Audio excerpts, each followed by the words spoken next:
Haramkan penjualan dan penggunaan rokok elektronik e-rokok secepat mungkin. Lebih membimbangkan apabila e-rokok itu direka menyerupai mainan sekaligus menyasarkan kanak-kanak. Ketua Pasukan Bertindak Berhenti Merokok Kluster Perubatan Kesihatan Akademi Profesor Malaysia EPM Profesor M.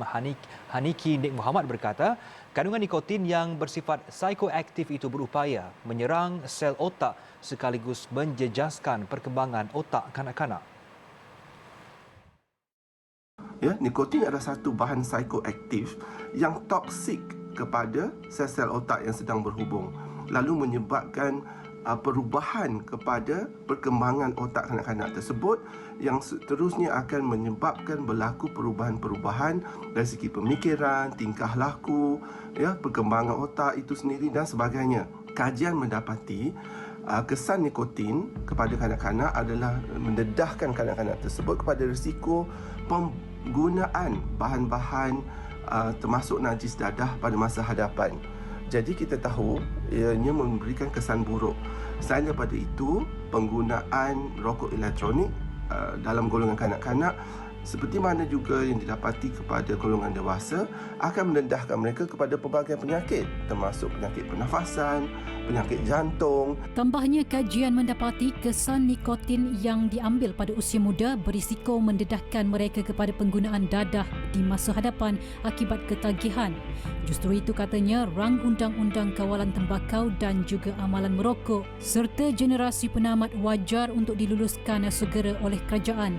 Undang-undang ataupun peraturan yang sedia ada tidak cukup untuk mengekang isu epidemik rokok elektronik dan juga epidemik rokok atau tembakau yang kita hadapi di negara kita. Ketiadaan kawalan ini menjadikan ia sebagai satu alasan atau peluang yang digunakan oleh industri rokok elektronik untuk bermaharajalela dan mensasarkan kanak-kanak dan remaja supaya menjadi penagih nikotin untuk sepanjang hayat.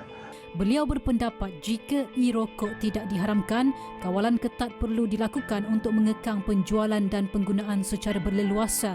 Tambahnya, berdasarkan rekod, peratusan merokok di negara ini tidak menunjukkan penurunan yang signifikan sejak 30 tahun lalu. Malah peratusannya dilihat meningkat berikutan wujud penggunaan e-rokok iaitu 600,000 orang pada 2016 kepada lebih 1 juta perokok direkodkan pada 2019.